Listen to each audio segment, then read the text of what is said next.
Mga kababayan, ito hong sinabi ng punong palamura at alanganin, labag po sa kasaysayang nakapaloob sa Biblia. Ito, simple-simple. Hindi naman hiwaga ho yan. Hiwaga pa ba yan kung sino yung nakatatanda? Opo. Si Abel o ba o si Cain at sino yung pumatay? Sa Biblia maliwanag naman eh. Ang pumatay si Cain. Sino pinatay? Si Abel. Sino panganay? Si Cain. Sino bunso? Si Abel. Sino panganay? Si Cain. Sino bunso? Si Abel. Find the truth.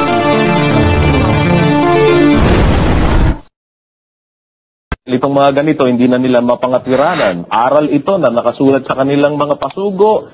Napakinggan mismo kay Eranio Manalo na hindi naman nila maitanggi. Ang ginagawa nila para ma-discredit na lang kayo, kumukuha sila ng pwedeng may butas kung sakasakali nga naman. Gusto po nating bigyan ng pagkakataon itong isa. At may parinig naman natin sa ating mga kababayan. Kapatid Amel, paki-playback nga itong tape 7 mo. Simple lang ito. Simple, no? Simple. Kung pag-usapan ang Biblia. Opo. Ito po, pakinggan muna natin.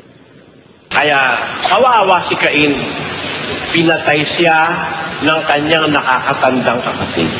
Kaya kawawa si Cain, pinatay siya ng kanyang nakakatandang kapatid. Mga kapatid. Mga kababayan, ito hong sinabi ng punong palamura at alanganin, labag po sa kasaysayang nakapaloob sa Biblia. Ito, simple-simple. Hindi naman hiwaga ho yan. Hiwaga pa ba yan kung sino yung nakatatanda? Opo. Si Abel o ba o si Cain at sino yung pumatay? Sa Biblia maliwanag naman eh. Ang pumatay si Cain. Sino pinatay? Si Abel. Sino panganay? Si Cain. Sino bunso? Si Abel. Sino panganay? Si Cain. Sino bunso? Si Abel. Pero sabi nung Bunso raw si Cain, si Abel. Saan mo nabasa si Abel, bunso? Wala sa Biblia si Abel, bunso. Tingnan nyo, sa kahangaran yung siraan.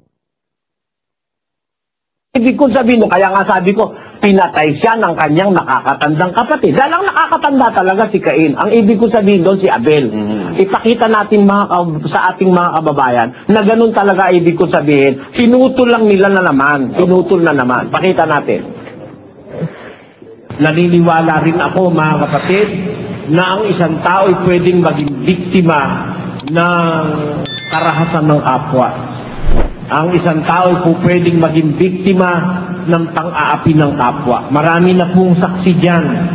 Si Abel ay pinatay ng mismong kanyang kuya. Isang kuya na nag-relinquish ng kanyang pananagutan laban sa kanyang nakababatang kapatid. Nang tanungin siya ng Diyos, Cain, nasa ng iyong kapatid na si Abel? Ang sagot ni Cain, am I my brother's keeper? Ako ba ang tagapag-ingat ng aking kapatid? Kaya niya itinatanong yon. Alam niya deep within his conscience that that is really his duty as an older brother to be his brother's keeper. But he have relinquished that job or that opportunity to serve God to be his brother's keeper. Kaya kawawa si Cain, pinatay siya ng kanyang nakakatandang kapatid. Kitang-kita mo. It is just an slip of the tongue dahil may premise no? Para pasamain lang ko, puputulin lang yung kapiraso. Hindi nila pakikita yung buong tape, Brother Willie, Brother Joseph. Kitang-kita. Na talagang makapagpasama lang kahit nagayain ng publiko. It's just an slip of the tongue because yung premise ko nanggaling dun sa kawawa si Abel, pinatay nung kanyang kuya, na dapat sana'y maging kanyang brother's keeper. Pero nung tanungin ng Diyos si Cain, sabi, where is your brother? Am I my brother's keeper? Ang ibig, tama yung istorya ko, di ba? Kung nasa Biblia Kaya lang doon sa pag-aano ko nung konti, kasi minsan nangyayari sa tao, kaya nga ang tawag doon is slip of the tongue. At maging si KRD Brother Eli, nag-slip of the tongue din. Oo, patunayan nga natin may slip of the tongue siya. Sige, pakinggan natin ang sinasabi rito sa yung sinabi sa Sorsogon, Brother Josel, Sa Sorsogon, sa Masbati ang sabi yata. Sige po. Pakinggan mo ha. Pakinggan natin yung tape 7 ni KRD. Kayo, tignan ninyo mga kapatid. Ayun ang mga tagapamahala sa Visayas Mindanao.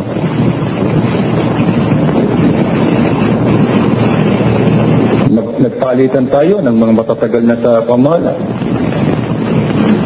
Eh, isa-isa lumalapit sa akin, dumadaing sa akin, kapatid, meron mo akong problema. Ano? Yung nakatala sa atin sa senso ng mga pangalan ng kapatid, eh hindi ko naman makita dito ngayon sa aking destino. Ano ka pa ibig mo sabihin?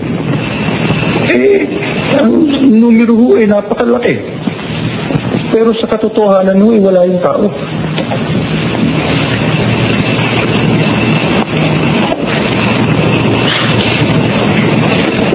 Ang Camarines, ang Sorsogon. Aba, yan ay slip of the tongue, Brother Joseph.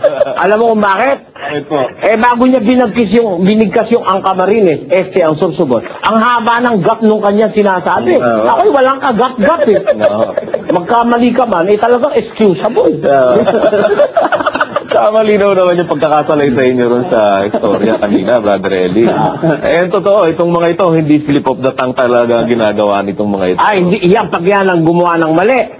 Eh, totoo, naalala ko yung kaninang nung pinapalagay natin sa suriin natin, pinapalabas natin.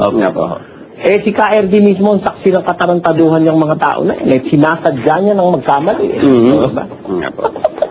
Eh, nagtanungan nga itong dalawa eh. Sino ang panganay? Brad Willie? Ang panganay daw si Cain. Sino raw bunso? Si Abel daw. Mali. Eh, kasi hindi naman si Cain si Abel ang bunso eh, Brother John. Basahin natin ang 5:4 ng Henesis. Eto, Tingnan mo, sa kagustuhang manira ng kapwa, sila nasisira. Eto, Ramil, simpleng-simple, hindi mo alam. Hindi iwaga yan. 5:4 ng Henesis. Araw ni Adam, pagkatapos na maipanganak si Seth, ay 800 taon at nagkaanak ng mga lalaki at mga babae. Nakita mo? Paano naging bunso si Abel niya? Ang ibig sabihin, kung bunso si Abel, wala nang kasunod na anak si Adan. Nanganak pa ulit si Seth eh. Tapos pagkatapos nun, mga lalaki at mga babae pa, dami. Di ba kapatid na yun? Wala po siyang mababasa, Brother Eli, na bunso nga si Abel. Wala sa Biblia bunso si Abel. Wala, nalalim kayo. Gusto mo, Michael, laliman pa natin? Okay lang, call tayo dyan, Brother Joseph. Sige, magputol pa kayo ng magputol ng tape para makaipon kami ng isang episode ng panluloko ninyo sa kapwa niyo tao sa mga tagapanood. Sige, magputol pa kayo ng magputol. Kaya lang, yung iba, hindi na namin makita yung tape kasi yung sinasabi nilang tape, bisa, Brother Joseph, gawa-gawa na lang nila yun, yung walang mga video, mga audio lang, gawa-gawa lang nila. Eh kung yung may video, pinuputol nila, yung pa kayang walang video, hindi nila putulin. Mahirap mo na kasing matrace pag walang video eh. Eh, pinaglalo na yung puputulin. Yan ang logic niyan eh. Siyang tapat sa kaunti, tapat siya sa marami, sabi ng Biblia, di ba? Quien hace un cesto, hace ciento, sabi ng kawikaang Kastila. Di ba?